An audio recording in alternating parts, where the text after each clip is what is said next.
do deputado Ramos, né, porque houve uma mudança de postura do presidente Rodrigo Maia, isso está evidente. E eu acho que culmina com essa parceria entre o Baleia, que é o seu escolhido, o seu representante na disputa, e o PT. Né? Eu queria perguntar ao deputado Ramos, então, o que ele acredita que esteja sendo costurado nesse acordo. Por que alguém que é do DEM e que acredita, por exemplo, pelo menos na parte de reformas econômicas vencedoras nas urnas, por que está se aliando em nome de fortalecer a democracia com um partido tão radical e extremista como o PT, que defende a ditadura socialista na Venezuela? Que tipo de acordo foi costurado aí? E se ele acredita que o impeachment do presidente Bolsonaro seja um caminho caso o Baleia Rossi seja o vitorioso?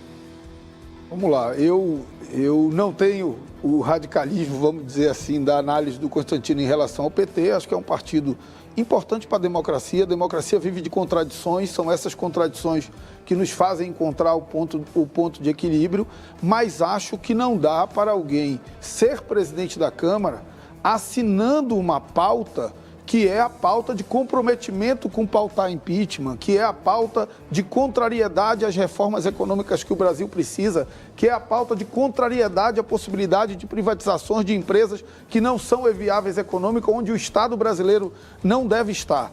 Em relação a impeachment, Rodrigo, aí eu quero concordar com você. Impeachment não pode ser pauta de campanha de presidente da Câmara.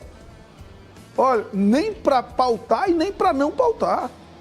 Impeachment não pode ser pauta. Impeachment é um processo jurídico-político ou político-jurídico, tanto que é o único processo criminal que tramita no legislativo e não no judiciário.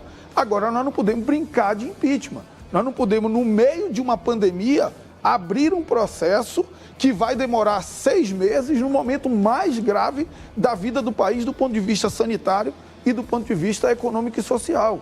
Então, eu acho que a gente não é pauta do momento, entendo que não existem as condicionantes para isso.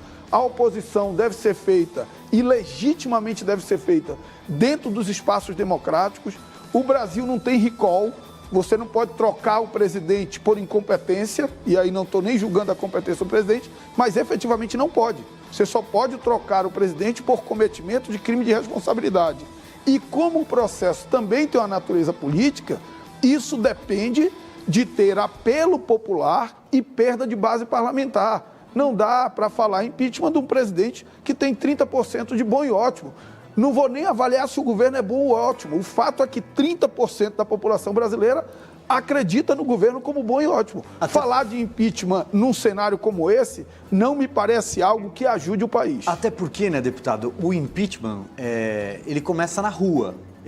É o povo quem tira um governante. E sequer rua nós temos. Ulisses Guimarães dizia que se tem uma coisa que político tem medo, é da praça, é da rua. E as pessoas não podem nem sair para a rua por conta de medidas de determinados governantes. Né? Mas já tem vários movimentos de rua que também apoiaram o impeachment da presidente Dilma Rousseff, que agora se dizem favoráveis ao impeachment do presidente Bolsonaro, como o MBL, o próprio Vem Pra Rua. E é importante lembrar também, deputado, que tem mais de 60 pedidos de impeachment agora na Não tem mais porque o presidente Rodrigo arquivou todos. Então hoje não tem, acho que tem um que foi apresentado há pouco tempo. Foram feitos mais 61 pedidos, até o final da semana deve chegar mais um assinado pelos partidos de esquerda, por partidos de oposição. Qual foi o crime que o presidente Jair Bolsonaro cometeu? É isso que eu vou falar agora, segundo eles, tá? Mas qual foi o crime que ele cometeu?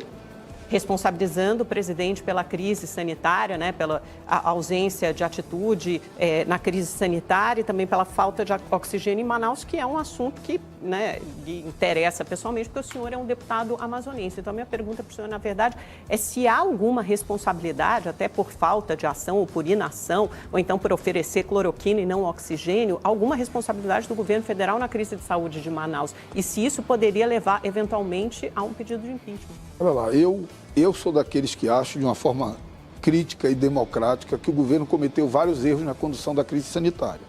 Isso não autoriza a abertura de um processo de impeachment. Por crime Isso de não tem a ver com crime de responsabilidade. Uma coisa é outra coisa, outra coisa é outra, e outra coisa é outra coisa. Lá no Amazonas, nós temos lá no Amazonas é a queda de um avião. Nunca o avião cai por um fator só, tem que ser sempre um conjunto de fatores. No Amazonas aconteceu os fatores de uma queda de avião.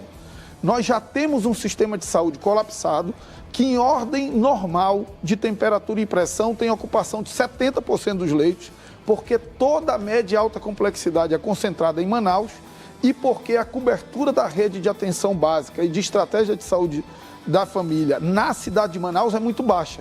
Então, gripou, vai para um hospital de média e alta complexidade. No interior, qualquer problema tem que deslocar para Manaus. Então, nós já temos um sistema no limite. Vem a pandemia do coronavírus e, obviamente, que colapsou muito rápido. Além disso, a questão do oxigênio, eu acho que tem erro de planejamento, principalmente do governo do estado do Amazonas. Existe problema da empresa que produz oxigênio lá, que se comprometeu em ampliar sua produção e não ampliou. E existe um boom que é insustentável. O Amazonas produz 28 mil metros cúbicos de oxigênio. No período normal, gasta 15 mil metros cúbicos por dia.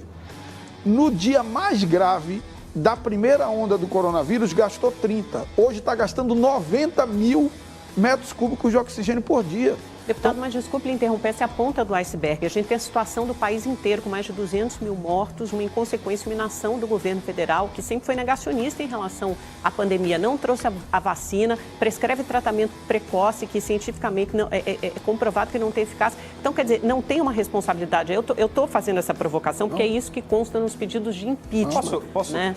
E, Amanda, eu repito, eu sou muito crítico a conduta e a condução do governo dessa crise sanitária. Quais foram os erros? Sou muito crítico. No entanto, uma coisa é ser crítico, a outra coisa é transformar isso num processo de impeachment.